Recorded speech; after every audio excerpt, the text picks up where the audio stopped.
ನಮಸ್ತೆ ವೀಕ್ಷಕರೇ, ಸಿರಿ ಸಿಂಚನ ಯೂಟ್ಯೂಬ್ ಚಾನೆಲ್ಗೆ ಸ್ವಾಗತ. ನಾನು ನಿಮ್ಮ ಗೆಳತಿ ಭಾಗ್ಯ. ರೈತರು ಬಿತ್ತನೆ ಮಾಡಿದ ಬೆಳೆಯು ಮೊಳಕೆ ಒಡೆಯುವ ಹೊತ್ತಲ್ಲೇ ಗೊಬ್ಬರದ ಅಭಾವ ಎದುರಾಗಿದೆ. ರಾಜ್ಯದಲ್ಲಿ ಯೂರಿಯಾ ಗೊಬ್ಬರದ ಅಭಾವ ಉಂಟಾಗಿದೆ. ಯೂರಿಯಾ ಗೊಬ್ಬರಕ್ಕಾಗಿ ರೈತರ ಪರದಾಟ. ಯೂರಿಯಾ ಕೊರತೆ, ಕೃಷಿ ಇಲಾಖೆ ವಿರುದ್ಧ ರೈತರ ಆಕ್ರೋಶ.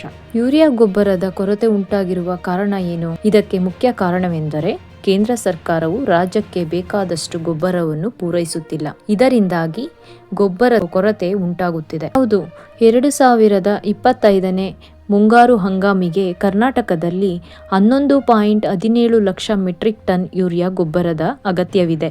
ಆದರೆ ಈವರೆಗೆ ಕೇವಲ 5.16 ಲಕ್ಷ ಮೆಟ್ರಿಕ್ ಟನ್ ಗೊಬ್ಬರ ಮಾತ್ರ ಸರಬರಾಜು ಆಗಿದೆ. ಏಪ್ರಿಲ್ನಿಂದ ಜುಲೈವರೆಗೆ 6.80 ಲಕ್ಷ ಮೆಟ್ರಿಕ್ ಟನ್ ಯೂರಿಯಾ ಗೊಬ್ಬರದ ಅಗತ್ಯವಿದೆ. ಹಾಗಾಗಿ ಮುಖ್ಯಮಂತ್ರಿ ಸಿದ್ದರಾಮಯ್ಯನವರು ಕೇಂದ್ರ ಸರ್ಕಾರಕ್ಕೆ ಪತ್ರ ಬರೆದು ರಾಜ್ಯಕ್ಕೆ ಬೇಕಾದಷ್ಟು ಗೊಬ್ಬರವನ್ನು ಪೂರೈಸಲು ಮನವಿ ಮಾಡಿದ್ದಾರೆ. ಇದರ ಬಗ್ಗೆ ಕೃಷಿ ಸಚಿವ ಚೆಲುವರಾಯಸ್ವಾಮಿ ಕೂಡ ಕೇಂದ್ರದ ರಸಗೊಬ್ಬರ ಖಾತೆ ಸಚಿವರಿಗೆ ಪತ್ರ ಬರೆದಿದ್ದಾರೆ. ರಾಜ್ಯದಲ್ಲಿ ಯೂರಿಯಾ ಗೊಬ್ಬರದ ಕೊರತೆ ಉಂಟಾಗಿರುವುದರಿಂದ ಇದನ್ನು ಯೂರಿಯಾದ ಪ್ರಮಾಣವನ್ನು ಸರಿದೂಗಿಸಲು ರೈತರು ಪರ್ಯಾಯ ಮಾರ್ಗವನ್ನು ಕೂಡ ಬಳಸಬಹುದು. ಉದಾಹರಣೆಗೆ ಕೊಟ್ಟಿಗೆ ಗೊಬ್ಬರ ಮತ್ತು ಎರೆಹುಳು ಗೊಬ್ಬರಗಳನ್ನು ಬೆಳೆಗಳಿಗೆ ಬಳಸಬಹುದು.